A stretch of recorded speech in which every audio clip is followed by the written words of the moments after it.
Hi, my name's Russell Thomas, and I'm the CEO and creative director of Dreamlords Digital. We're the creators of Graywalkers Purgatory. It's a turn-based strategy RPG set in a supernatural post-apocalyptic setting where heaven and hell merges with Earth. It's now available on Steam, and we're here now on Rated R Podcast to talk about the game, to talk about bacon.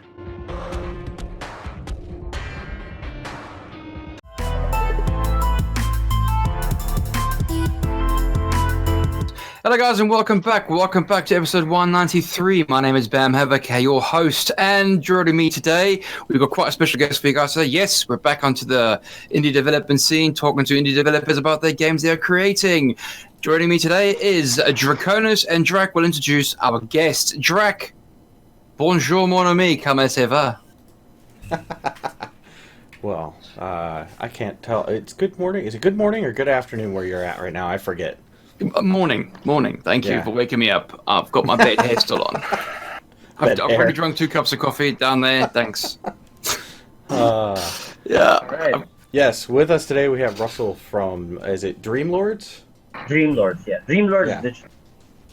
And you're here to talk about Graywalkers Purgatory. Now, as I understand it, you guys just released into early access on Steam? Yeah, we released last January 15th. So excellent. Okay, so then so for the folks listening, I guess we'll just start off with why don't you tell us a little bit about you guys' company and how you guys got into making video games. Yeah, well, Dreamlords has been around for about 9 years now. We started out doing mobile first, then we shifted to doing outsourcing, which was the thing here in the Philippines, but because we started getting a lot more work. But then after that, we got tired and we decided to bite the bullet and decided to make our own game. So that's when we started making Graywalkers Purgatory. We did a Kickstarter, I think 2013, but it failed. Then we tried again in 2014, and that one succeeded. And then we started working at it officially in 2015. So technically, the game's been worked on for the past 5 years. It's been a long time. It's been up and down, but we're finally here. But we're still in early access, so there's still a couple more months of development before we actually, release the full game. So hopefully, people start to like the game. The main reason we got on early access is we really wanted to know what people like. We've been working on it for so long that we weren't sure already what people would like in the game now. Things have changed since from when we started making this, and many of the plans we had to shift based on the initial feedback. So that's where we are now. We're on Steam, and then hopefully in the next few weeks or so, we should be releasing on the other platforms, other digital platforms like maybe Humble Bundle, GOG, and a few others. Oh, okay, cool. Now, you guys said your background was in mobile game. What kind of games were you guys making before you made the transition to PC games? Our first title, our first personal title of the company was a 3D shooter, a zombie 3D shooter back in 2010. So it was pretty good for at that time. It wasn't still free to play back then. It was still pay to play. Basically, you buy your game. So it was still a different market back then when we started our first game. That was pretty cool. That went okay. Not great, but not terrible. Then after that, that's when we shifted to doing outsourcing. Basically, we were doing mobile games and browser games for other companies in the US mostly. Those who would hire us to do these things. So that's what we were doing initially. It was pretty good back then. But yeah, we got tired of doing the kind of games we were working on for outsourcing. Though those were the not fun ones. We were actually building like teams at some point. So that's when we realized this is not what we want to do. So yeah. So about how many folks are there in the company? Like how big is the company? We're not so big right now. We're about 10 people in the company. Okay. That's quite When small. needed, yeah. We grow when we need to. We do have a lot of interns. It seems like a lot of people want to work with us, so a lot of the schools send a lot of their interns. So we get extra manpower from people we get and train from other schools. But the core team itself is about 10. Okay, fair play, fair play. So, did you say you were based in the Philippines, Manila? Yes, yes, we're based in Manila. Well, technically we're based on in Antipolo. It's called Antipolo, but it's a suburb of Metro Manila. So yeah, slightly getting away from the. So that's where we're based. Yeah. But I understand you guys also have offices here in the U.S. We do have an office in Las Vegas. Actually, it's more like a marketing office.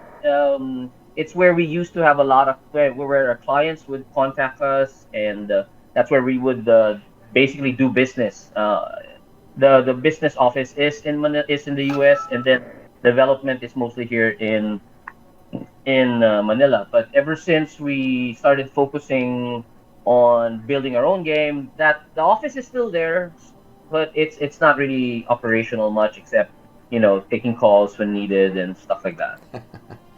One, you mentioned the two Kickstarters, and one of the things that I wanted to ask about that was we've talked to a lot of folks who've done Kickstarters, Right. and it seems like one of the things that makes the biggest difference is building a community that's interested in the game prior to actually launching the Kickstarter.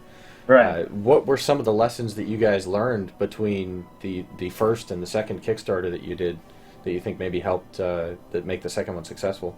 Yeah, the first one, well, when we went on Kickstarter, we were really unprepared.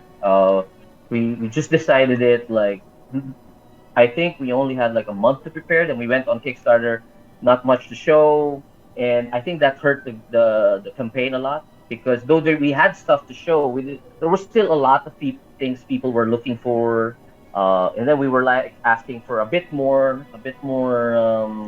money than expected. Back then, we were when we launched our Kickstarter at 2013, the market or the Kickstarter market was shifting. They were in the transition wherein they a lot of people have gotten burned already, so they were starting. Mm. It was starting, so a lot of people were more wary, and so normally 100 what we asked for was like $100,000. Normally that wouldn't be a problem for a game like ours, but when we did have that problem, and at the same time, yeah, we weren't really prepared. I think that was the bottom line issue of the first Kickstarter effort. So what we learned when we went to 2014, we had a lot more preparation. So we had a lot of months ahead, a lot of our materials for showing the game to people were there. We even had a demo and an actual playable demo, and oops, sorry, and Don't worry, we have technical difficulties too.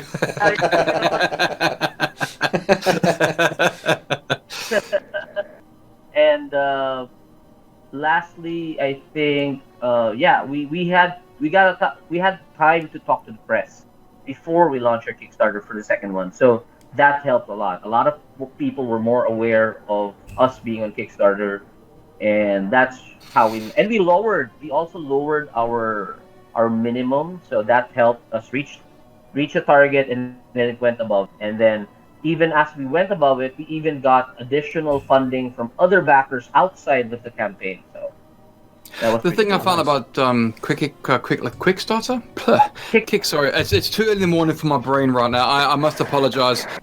My kids downstairs are being right terrors. Anyway, what I'm trying to get at is that with Kickstarter, I find that a lot of people that have never used the platform before just rock up to Kickstarter, Yeah. put their stuff out there, not having developed a community around the game, not having developed either a newsletter or anything. They just go, and those are the ones that tend to fail. Is that what your experience was? You actually built a community, obviously during the first one, and then the second one was more successful. Yeah, definitely. Even the people who backed the first one, even though we failed, since we had access to them when before we launched, And the few weeks before that, we would give them updates like, "Hey, we're out soon," blah blah blah, and yeah, it did help a lot because they knew we had a Yeah. community to work with.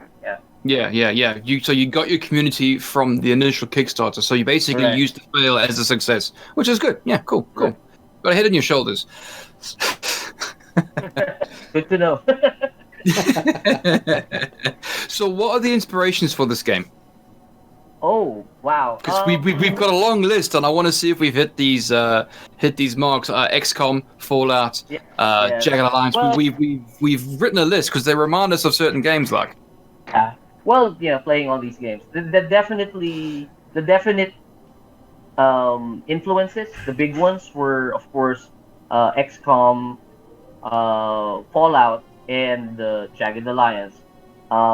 That's why if you play right now, it doesn't feel like it, but when the game gets, as we move forward closer to the release, it will feel more like those three combined. It's a hybrid of the feel of those three. So I think that's one of the things that makes it unique. I think it will become unique when we release, and all those three games will be more felt, and it will have a different impact. At least we believe it will when the time comes. Other influences, I guess, is my background with tabletop role playing a lot, like Dungeons and Dragons and Shadowrun and stuff like that. So yeah, those are the main hallmarks of the influences that affected us with the game. Like I guess even like Baldur's Gate as well had some influence, and yeah, a lot of the old. Basically, it was a lot of the old school RPGs that were coming. Because growing up, those were the games I was really much into, or what really got me into RPG games, and tactics. Basically, it was just strategic games. So a lot of it influenced us in doing this. Actually, as a background though, for Graywalkers, it originally was supposed to be an MMO. We were originally building it as an MMO, but then after like a year of working on it, just me and my business partner, me and my partner, my programmer partner, we realized that though we could probably slowly build it, there was just not enough time and not enough money. Even if we tried to raise money, we realized the amount was just too much than an indie studio really properly do. So we said, okay, forget this. Let's just do something smaller and more realistic. So we figured the love was to make a game like Fallout and XCOM. So that's what we decided to do. fair enough, because we've got the XCOM series, we've got Fallout, we've got Jagged Alliance, Original Wasteland, Baldur's Gate, and so on. So we hit quite a few. Wasteland was an influence. I love that game. Yes. We've hit pretty much all of them, which is great. I played Baldur's Gate on the PS2. First time I got into Baldur's Gate. I did some D&D when I was super secret closet geek, and my rogue is a bit my rogue is a bit old and dusty right now, but currently I'm running around with a warlock, and he is utterly useless.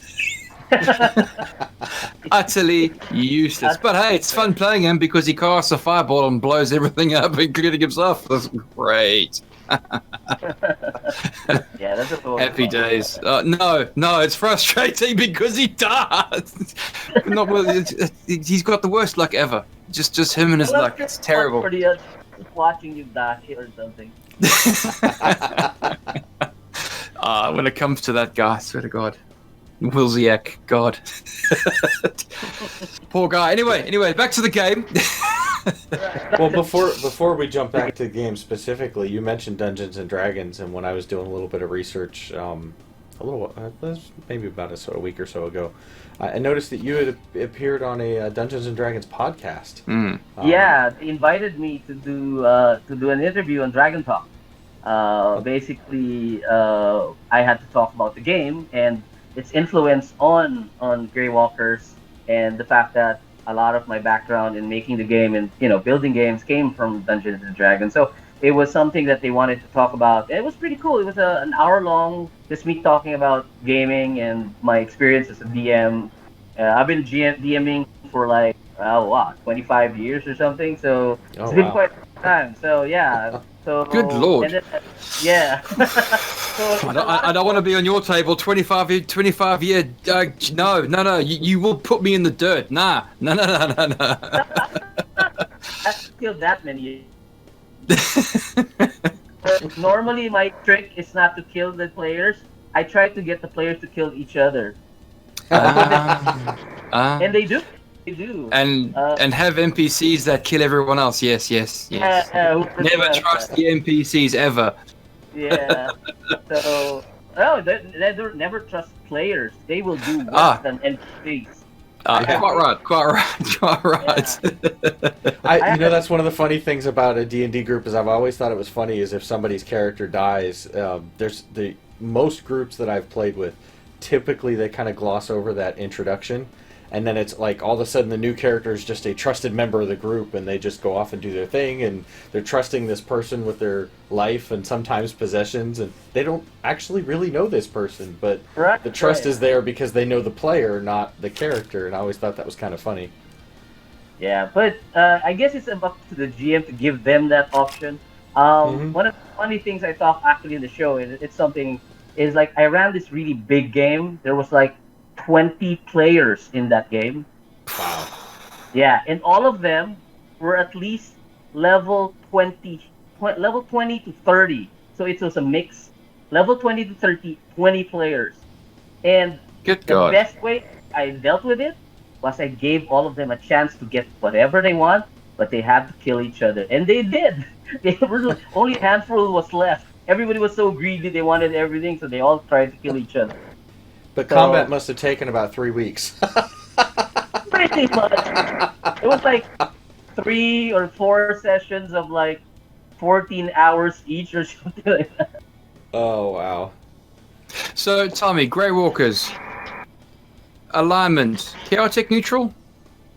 Well, Graywalkers, it'll be depend upon the player really what they want to do. But Right, but right. you can be. Definitely the game doesn't allow you to be truly evil, but it can allow you to be chaotic neutral or equivalent. Like you can be selfish, Hmm. Hmm. you can, but not that in the end they're people whose background is they were chosen by destiny to have a purpose in protecting humanity. Doesn't mean that they're good people. Maybe at least not in action, but in heart is there's something good in all of them. But many of them are basically not necessarily good people or nice people. So yeah, maybe chaotic neutral, quite a bit of them I think. Well, so I'm sure folks can guess at this point already, since we haven't really gone into much about the actual game itself. Um, we're talking the game itself it's an action adventure, RPG, turn based. So, can you talk a little bit more about the background of the world that we'll be playing in, and talk about some of the game mechanics? For the world, the basic concept is happens when heaven and hell merges with earth. There Yeah. was an event. There was an event called the rupture. Basically, time and space ruptured, and it brought heaven and hell merged with earth, and this created a lot of different issues. Lands were displaced. Of course, like basic physics, no two things can occupy the same space. So the places where heaven and hell merged with earth, those lands got displaced, and many of them were displaced to different parts of the world where there was nothing really there. But a lot of them showed up in the Bermuda Triangle, where a new land mass was formed by these displaced lands, and that became Purgatory, which is where we begin the story. The game is set 20 to 25 years after the rupture. Okay, the rupture basically happened in equivalent of 2012. So back then when the end of the Mayan calendar thing was 2012? still, yeah. A bit late, mate. Yeah, but like that's when that event started. So the game started 25 years later. So now it's 2037. So that's basically where the game, and this is where people will discover what happened back then, and how it applies to now. There's a very deep story about it, but the story centers around your character, which will be what they call, I guess you might call him the prophesied one. You were the one chosen by destiny to lead the Graywalkers. Now, what are the Graywalkers? Graywalkers are basically connected. They're what we call the 36. For anybody familiar with those legends I think it's more like a Jewish legend of the 36. There are supposedly 36 righteous souls at one time who are basically there to help humanity. They represent the best in humanity, and the purpose in life is to move humanity forward, to protect it, stuff like that. So they're, I guess, in the end, they're there to make sure that humanity continues to move forward. To get better. Yeah, I guess that's the best way to put it. And Okay. there's always 36 of them. Not all of them always know each other, but in our game, what we did was normally that's why they're called also the 36 hidden ones, because normally people don't know who they are. Even the 36 themselves don't know who they are because they're scattered all over the world. But in this game, many of them are basically put into purgatory. That's why you have a better chance of finding all of them because fate brought everybody there, and that's where the story revolves around. You, the character, the main character, is there to gather and find each and every one of these people and convince them to join you in your war to reclaim the world against the supernatural invaders. Because at this point in time, uh, since the merging of heaven and hell, uh, the supernatural has basically taken over the world. So there's demons, vampires, werewolves, zombies, spirits, ghosts, All of the things. specters that go bump in the night are basically running the world, and humanity is down to like 1%, and you gotta fight back. So Yeah. it's an upway battle. But yeah, you're supposed to be, you and your team, your group are supposed to change that. You make the difference. And the thing is, every time a Grey Walker dies, a new one is replaces it. So something like that. It's a destiny is a big part of it. Basically, your destiny, your fate, your whatever you call it. Uh, all of them. There is a Judeo Christian spin to the whole mythos of it. So that's how. It tries to use a lot of the Judeo Christian concepts more strictly. So it tries to follow what's there, what's said in history and the Bible and legends also. But we try to craft our own story, not really bypassing any of them, but filling in the blanks. A lot of the blanks, there are a lot of blanks.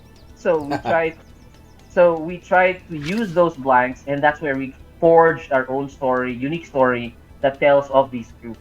So, and that's where you guys come in. The player starts there. Initially, our plan was to make this like a series of stories.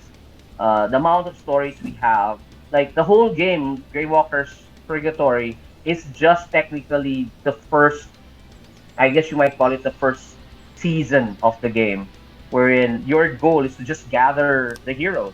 Uh, that alone is a big task, and that task is what your main journey will be in the game, first part of the game. So later on, if we ever get there, is that's when we move to the other parts of the world. Yeah, you here you're starting to put together your team.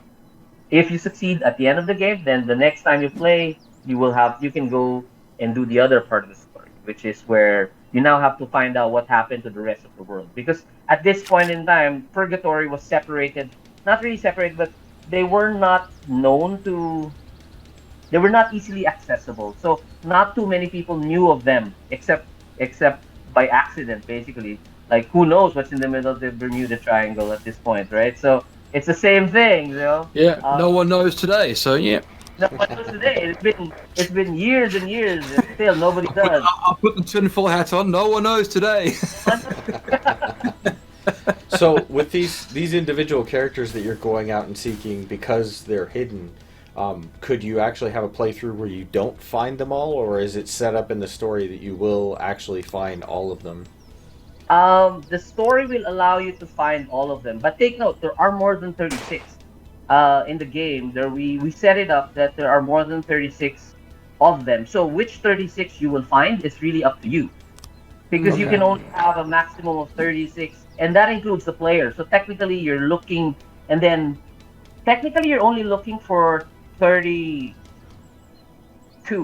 Oh no, sorry, 34. Because the other hero is Father Ruben in the game. He's your advisor. So technically he's like chosen already. So there's two of you, so you still have about 34 to choose from. But the number of characters you can find is roughly in the 40 plus. And technically we're still trying to see if we can think of more interesting characters to put in. So yeah, you have a lot of characters to choose from.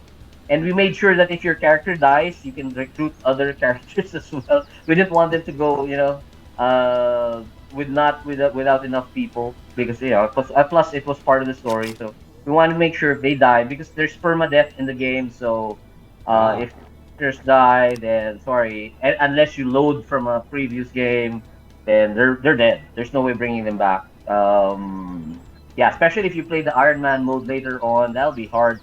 You might lose a lot of characters. Well, and so how many can you have in your group at one time?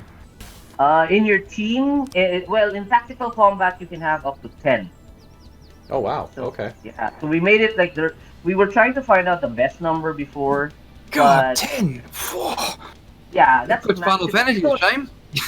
Yeah, you don't have to go with 10. You don't have to go with 10. You can choose to go with 6 or whatever it is you want them. You're willing to manage. But we got so much diverse answers when we were trying to find out the best number of that we said, okay, let's just there's a maximum, and then people can just choose to go with less. We'll design the game so that it can adjust to the number of people in the game when they fight, and we'll hopefully it'll make it more challenging. But yeah, we know that some people like to play with a lot of characters and some people don't. So we tried to cater to both, because we couldn't really decide on how many would be optimal, because we got so See, much I, answers. I love to hear that, because I love when game developers put more options in a game for players to make use of, rather than taking, options out. So I Yeah. love that you guys have included an option for, folks that are willing to manage a larger party and go through Right. that. That's kind of cool. Yeah. Well, to be brutally honest, yeah, the scope of this game is absolutely massive. The scale It is is. huge. 10 people in your party to fight, that's... Yeah. That's why we're surprised people are wondering why it took us this long. Yeah, I can see why it took you this long. Yeah, definitely. And to be brutally honest, in your explanation of the game, we had a whole lot of questions to ask. Oh yeah, we'll get him on that question. Nah, you've answered them all. Yeah. That's already.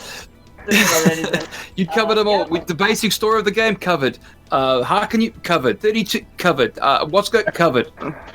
Done. Well, I still have a few about like how things have gone since 'cause you talked about the Kickstarter that you guys did in 2014 and it was successful, Yeah. and here we are in 2020 and now it's it's finally has just entered into early access. So what are the last several years been like on the development? Well, it was difficult. We raised only about. It was only like 50,000, 60. So it was like $60,000 total in 2014 when what we raised. Then we managed to get additional. Somebody gave us like another 20, $30,000. So roughly we had like about $90,000 to work with. So that wasn't enough. That's like 5 years of development. So I had to find more funding. So that takes a lot of time. And we were delayed. What most people don't understand was, aside from being a small team, the main reason we were delayed was we created our own engine. Actually, we decided to create our own engine, an RPG engine, to be able to build the game, because we only had 1 to 2 programmers. Most of the time, it was just one. So we figured the best way to build the game was to create first our tool to allow non-programmers to help build the game. So it took us a while to do that, but now we realized it really was the best move. So it was slow for us in the first 2, 3 years. It's now when we're building the content more and we're integrating it all. We're still adding features, but the foundation of the game was there. Any changes we needed to do would be done fast. Like with the engine now, if I wanted to create a new character, like I want a new Graywalker. Okay, I can build it in 10 minutes, basically stats, everything, and then the engine would code it. It basically the engine writes the code, and it'll be easily functional and it'll run right away. You just connect it to any. Oh, you make it sound so model. easy. Well, it wasn't easy. It took us 3 years to build it. So. You make it sound so easy. I want a Grey Walker. I want him called Bakey. Yeah. I want a bacon. I want a bacon Grey Walker. Yeah. We actually had some who actually was willing to pay to become a Grey Walker. So if you notice, if you look at the game, there is a guy named there. He's one of the first ones actually. Alexius. He's actually a backer. He looks exactly like the backer. Fair play. Fair play. Fair play. Yeah, he had to make him a. Oh, what's he gonna be like? Oh, he's an artist who likes John Woo films. So okay, so that's what we did. So we created a character just exactly like the way he asked, and it looks exactly like him, and who likes to go around acting like he was John Woo. So massive explosions. Yeah, with the knife fights. With the gun fu going here. Yeah, gun fu, not kung fu. It's gun fu. Yes, quite right. Yes. God. Definitely, we can do that. It's pretty easy. At least at this point in time, that part is easy. Creating content is easier. That's why people are wondering, how can you speed it up? And, because they don't know this part wherein we created the engine already that helps us do these things faster. Like there was a video somebody was joking about a deagle. Basically, it's a desert eagle, but for the sister. So they called it a deagle. So I said, sure, why not? So that same day, I went online and created deagle and then put it in the game. So hopefully it'll be there the next patch. No, I just have this. I have this image in my head where there's a beer drinking bacon strip that eats bacon. A bacon that eats bacon? Oh, that's next level. That's proper meta there, you see. Yeah.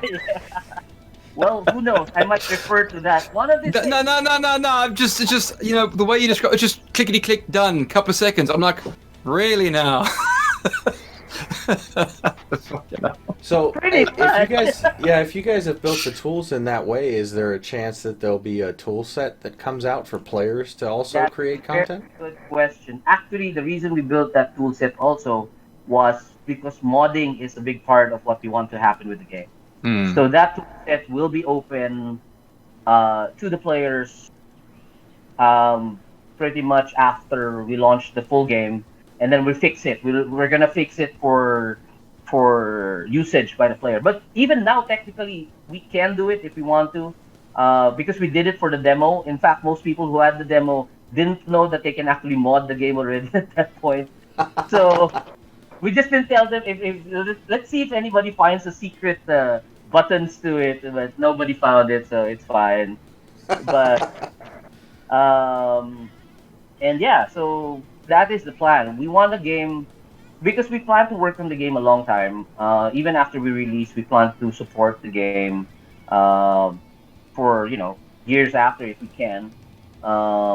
Assuming we can still afford to do so. So if the game does well, then I'm pretty sure we'll be doing that. But yeah, we felt that even if, let's say, after we release the game and we stop supporting the game that much, maybe after 3-5 years from now.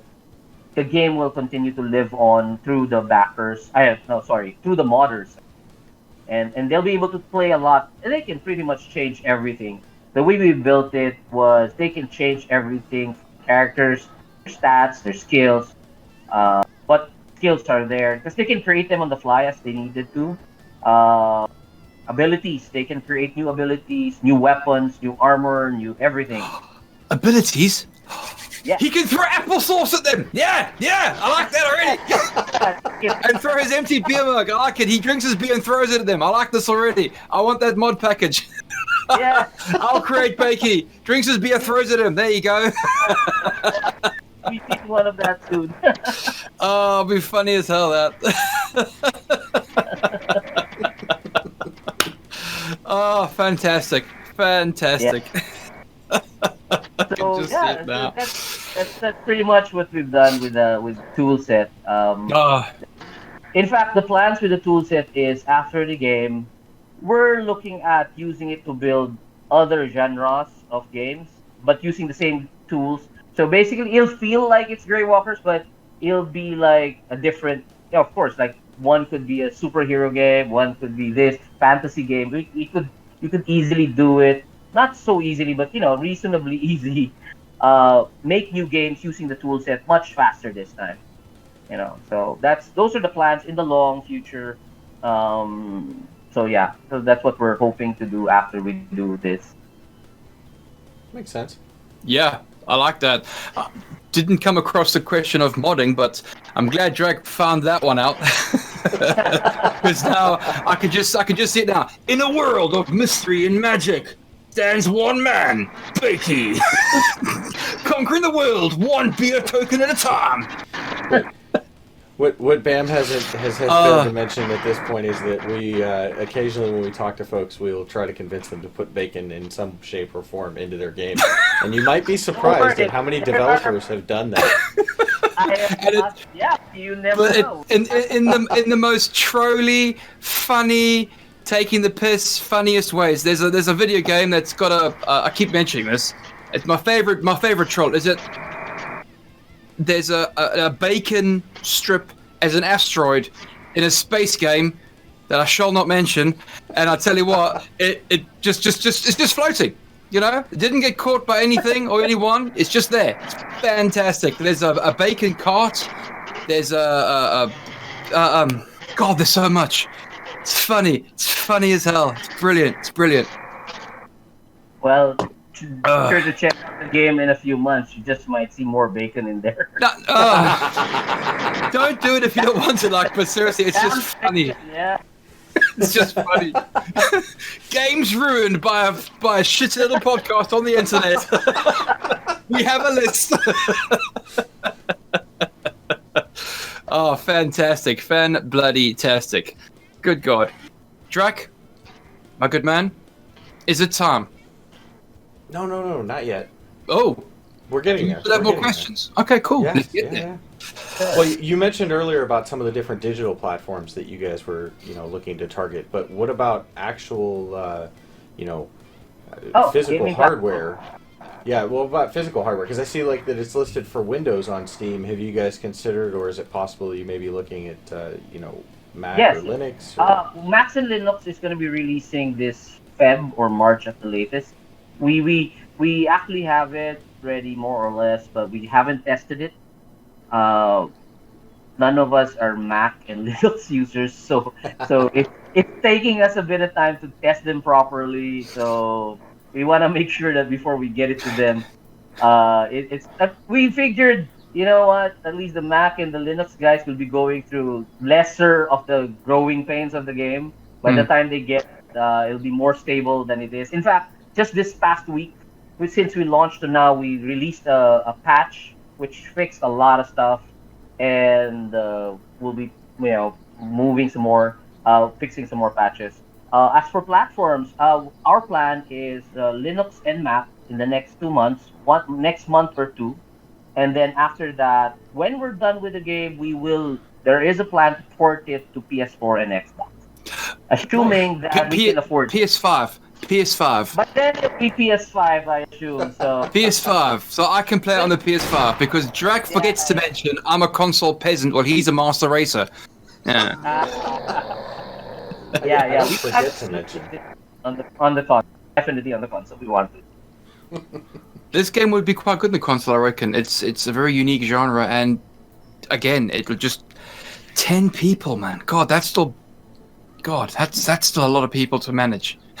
Yeah, it's a lot of resources together. God, I can't get that out of my head still. Whoa, 10. We had a lot of fun that. It's a lot of management for people who's gonna love managing, like strategic management. There's gonna be a lot of things for them to manage because there's a lot of weapons, gear, equipment, accessories, name it. And all of those you'll have to mix and match, move things around. The skills you can customize. Though the characters you get are most of the characters you get are all they exist, so they have a starting background, but how they grow will be up to the players. So you could start out, let's say, as like Father Ruben is a priest who happens to be a slayer. Though he is a slayer, you can try to give him other skills that you want later on as he levels up. So you're not stuck to the skills that he would normally do or normally get as a slayer. Actually, I don't think I mentioned it, but the game uses an tabletop RPG system that I created, which we will be releasing the tabletop version maybe next year or later this year. Oh, cool. So yeah, so Oh, that's well, the the whole, juicy secrets are coming out now. Keep telling me more. yeah. So yeah, based on the tabletop game that we created, I decided that we had to figure out a way for the game to run. So we decided to build our own system, and that's how everything works in the game. That's where also like that's why D&D and other games, role playing games, were such a large influence was because the game was running on a tabletop system. In fact, that is where some people get confused with the game because, like for example, some people assume it's just totally like XCOM, and then they complain, "Why am I Mm-mm. not hitting the face? He's right in my face," and I'm like, "Well, he's level 1, and he's hitting level 3, guys." Just because but so that people miss that part, but we still had to adjust just to make most of them happy. So we tried to make it a bit easier, but in the end, it's not a simple tactics game. It's RPG with tactics. So stats and their characters do matter. Their levels do matter. Their stats do matter. Their gear does matter. It affects. It's not like uh, just position yourself right and you're gonna hit. No, it's not that way. It's not limited to that. There are a lot more nuances to the game. Like, for example, you're gonna fight a werewolf and then nobody brings a silver weapon. It's gonna be 10 times harder. But you bring one guy with a small kitchen knife made of silver, you're gonna kill all of those werewolves pretty fast. So that kind of management alone, having the right tools for the right fight, makes a difference. So yeah, those are the things you consider, like versus vampires, like cold iron for demons, and all of these come into play. It's not so obvious now because the lore it's not coming out yet. People don't see it in the game yet so much. It's there, but it's not making that much sense. So, but in the next few months, as more content comes out, it will start to be more clear of what exactly the game is really about. And we're trying to make it different. Experience is different, though these games that influenced us are very close to us. We wanted also that the experience be different. It's familiar but different. So Well, and that what has some of the feedback been like since you guys have gone into early access? okay. There's Mm. two prevailing feedback. It's a potentially great game, but it's very early access. So that's it. Those are the two. Everything else they say are just minor stuff that can be easily fixed and are already fixed. But the one that matters the most to us was that it's still lacking in content and features, which is true. We admit it. And we had the reasons for really releasing early.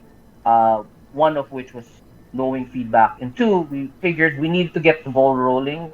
We felt that we wanted it was a different other than the same thing we've been doing for the past. We were tired of doing the same game, so we felt let's deal with a different problem now, which is we release the game, we get feedback, we fix it right away, which actually works for us and works for the players because in the first week alone we've managed to catch a lot of the issues already, and we've already fixed it or starting to fix it.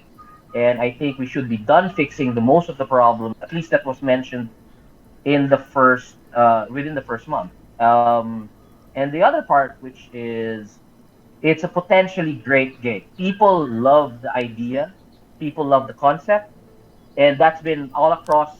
Even the ones with comments and saying, "Ah, you're too early." I still love the concept, and they said, "We're gonna come back later," And for us, that's fine. In the end, I think if they love the game, the concept of the game, once everything gets fixed, according to most people's specs, then we feel that more people will come to the game and enjoy the game later on. Which for us, we're looking long term, so it's fine. We can wait, and it'll give us time to make the game better. I think a That's lot of people on Steam, in some ways, have been spoiled, and in other ways, maybe burned. But I think that they kind of forget early access really is you're supporting a game while it's still being built. This right, isn't, a beta right before release. right. Yeah, a lot of them have that misconception, and they don't seem to give that thought. But it's part of the deal, I guess. So we're just like, okay, sure, just tell us what you think. Tell us. We're very In fact, I told my team guys, you gotta be ready to get a lot of this back. But let's take it from a positive angle. And so far, for me, it's fine. I look at it. I've been practicing with Kickstarter backers for the past 5 years, so I'm pretty much used to it. So I'm like, yeah, come on, sure. Yeah, thank you very much. It was great feedback, which it is, and we take that to heart and learn from it. And then we realize, okay, there are things we will not change for the players, but pretty much a lot of the other stuff that we don't have our heart set to, we try to see is this what they want, and maybe we can fix it and see if it works. And if it works, then good, things like that. So Or at least you listen to feedback, and that's yeah, off the battle for the developers to actually listen to feedback and fix something that's really important to fix. A lot of indie developers, video game developers, in general, don't listen to the feedback given and then build upon the fault, and then the game just doesn't go anywhere. You're listening to the feedback. Well done. thank you. Yeah, that's what we live. That's one of the reasons we're in early access. Really, is the feedback. The problem with our Kickstarter backers back then was we weren't getting as much feedback as we would have wanted, because I think many of them were tired waiting also that long. So by the time they had something to give feedback on, they weren't really. They were tired. They were still supportive, but I guess they were, they moved on to other things. Many of them, in fact, didn't think we're gonna reach early access. Many of them wrote us off already, but they were all pleasantly surprised and said, "What? I bought a game. I bought this game, or I supported this game." They said they got the keys. Oh, I got the key. I didn't know. I thought this game died a few years ago. So yeah, but we still needed a lot of feedback. So we felt this might be one of the best ways to do it. We just have to develop a little bit thick skin to be able to do it properly. But yeah, so far. Yeah. Well, it sounds like you guys are handling that pretty well, though. You've got a good attitude about it, so that's cool. Yeah. We try to keep a positive attitude about the whole thing. At least it's expected. Especially if it's the kind of responses that we're already expecting. So that's fine. Well, all right, Bam. I'll stop asking about other stuff, but I'm going to make you ask the final question this time. Right, so here we go. We have a question that we often ask, and it's just a bit of fun, a bit of giggles, a bit of a laugh, to sort of unwind everything and everyone. And we've been asking this question now for 4 years, and over 150 different answers. No one answer's ever been the same. And Drax going to ask the question now. No, he's not. Yes, he is. That's in his contract.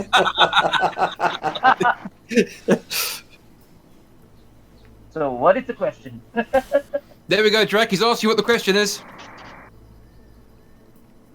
Ooh, I think I've upset Drac. Yeah, he's like he did this. So Bam always makes everybody else ask the question. This time I'm putting him in the hot seat and making him ask it. No, fair enough. I think I've bullied Drac into asking this question about 100 damn times because I always mess up the actual question. Yeah. So the question goes, right? Bacon. How do you enjoy your bacon? And what beverage do you want to accompany said bacon? you are in the right place. you are talking to one of the most addicted persons to bacon you've ever met. Okay, go on then. Hit me with it. Hit me with it. Bacon, everything. Bacon in everything. I love bacon in everything, literally everything. Like, I was in the U.S. like a month ago. I think the other month I was there for a month. I think almost every day I had all kinds of bacon. Bacon on steak, steak wrapped in bacon, burger wrapped in bacon, Oh, bacon oh, wrapped in burger. oh, Yeah, oh! It's like angels singing to me. I love bacon. It's my favorite word. It is literally my number one food. On the list. It's I its just own say food everything. group. I'm just like, yeah, bacon, bacon, bacon. That's my favorite word when it comes to. So I can eat bacon, that everything. Fair enough. Fair enough. What drink do you like to go with and your bacon? with that, well, I guess Coke soda is the best thing to go with bacon. But orange juice will work fine. Yeah, So that that. works. But That honestly, works. it doesn't matter whatever drink it is as long as there's bacon. If there could be drink with bacon, that would be good too. Yep. As they say, Well, beer cures most things in life. Everything else, bacon. Bacon makes everything better. well, and since you like bacon with everything, I'll ask: have you ever had bacon with peanut butter? Yes, I have actually. Well, Aha. bacon with peanut butter on a sandwich, of course, on bread. But yeah, technically I have. See, Bam, I'm not the only one. I think of all the Yeah, folks we've talked to, No. I think you might be the first person we've talked to who's actually had peanut butter with bacon besides Nah. myself. like I said, bacon and everything. Peanut butter and bacon. Peanut butter, great. Bacon, great. Together, not so great. It's like Drac compares it to putting pineapple on pizza. I love pineapple on pizza. I love pineapple. Yeah! You know what? Pineapple with pizza with bacon. Yeah, there we go, my man, my man. Why would you ruin bacon like that? Right, Okay. Drac. All right. So wind this up, big man. All right. Well, I want to thank you very much for coming on the show with us today. Thank you very much. Yeah, the game is Graywalkers Purgatory. It is currently out on Early Access and Steam for $24.99. And for those of you, watching on Facebook and YouTube, we greatly appreciate it. Thumbs up, subscribe, share it out. Those listening on the podcast also appreciate your listenership. That'll be it from me today, so I will catch you guys later. And for myself, guys, apologies for the massive shining on my massive forehead. I'm still trying to organise a lighting in this man cave of mine. Thank you for joining us on the episode. You've been watching us talk to the developer of Graywalkers. Guys, thank you much. Cheers. Bye. Thank you.